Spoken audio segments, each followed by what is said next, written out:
you do it. Wait a minute, But anyhow, if they make a suggestion, he's your boss. He's yes, sir.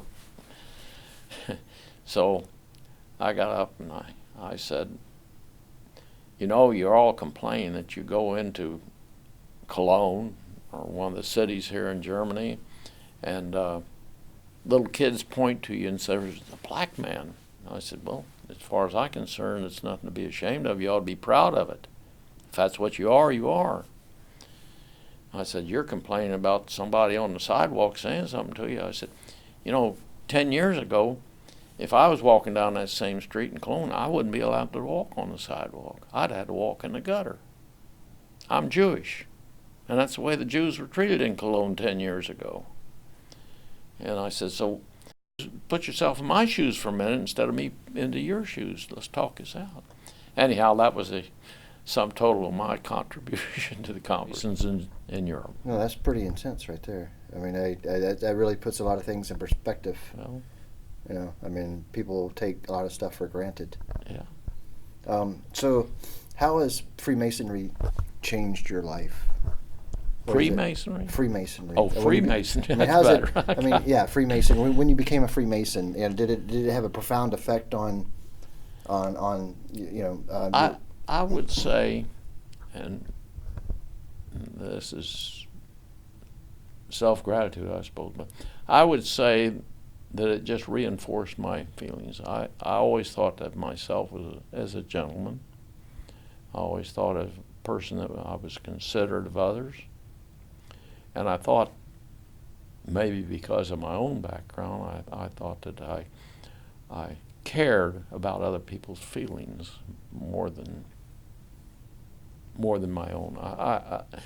I don't think it just reinforced what I believed in, and I took it very seriously. I remember that I was offered the opportunity to say anything, how do I put this, to say anything during my initiation, so to speak. And I voiced my opinion in the Almighty God and what it had done for me. And I realized that I was with a group of people that thought the same as I, that felt as sincere as I did about the rights of all mankind.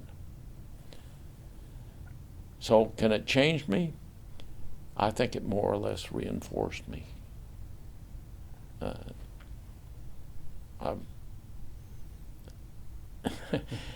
You want to say, well, I was this or I was that. That's not the case. I thought I was a good American citizen. I thought I was a gentleman. And I didn't think I was particularly brave, but I thought I was capable of doing whatever my job was. And I thought it reflected what I believed that Masons should be. I don't know how else to put it.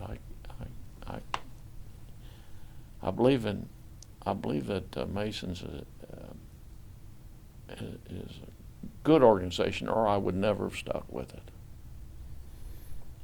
What kind of changes have you seen over the years in Masonry? Oh, golly, I don't know what kind of total integration. That was good. I guess the change I've seen is the influence of television and other things, which has cut down an awful lot of the activity of the Masons. And the other things that have taken place is we're not getting the new members that we should. But then every civic organization, or every, not civic, fraternal organization that I know of has had the same problem. There's too many other diverse activities taking place, and we're not getting the people in we should. And I don't know what the answer is for that. I think we've got a wonderful edifice here, and we've got active people, and we've got some great leaders in the area that we'd like to have as Masons. But they're not joining like I wish they were. that's a big change that I've seen more than anything else. Yeah. Because you become, good Masons become good leaders. Good Masons become good followers.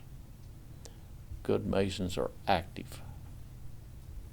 Is there anything you'd like to say to someone who may be on the sidelines about joining Freemasonry and don't know what to make of it?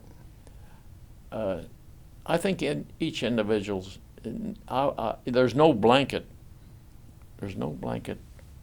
thing you can say, because every man is different. And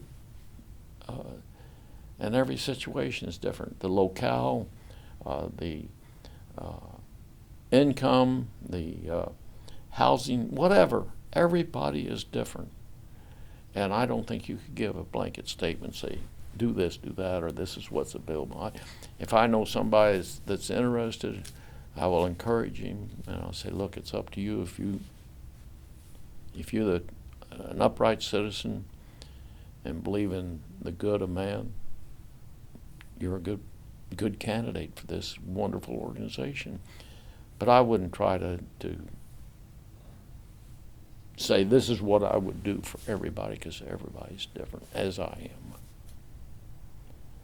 Yeah, nice. I don't want to try to grandiose any idea and say, hey, I'm going to really encourage you. Well, that's not the case. You've got to decide, does this guy want my help? Does he want my advice? Is he really interested? If he is, I'll help him all I can. But it's got to be his choice. Yeah. Did I answer your question? Oh, yeah, no, it does. Yeah, absolutely. In fact, I got some great answers. Does anybody else have some follow-up questions? I would like to say this, that when I am in a Masonic lodge or a gathering or with any, I know I'm dealing with sincere people. Sure, there's some people who slide around, but by and large, they're good, honest people, and I think I can go to any Mason and say, hey, look, I'm willing to give you a little help. Or I can say to them, I need a little help, and I'll get it. God, we're all God-fearing.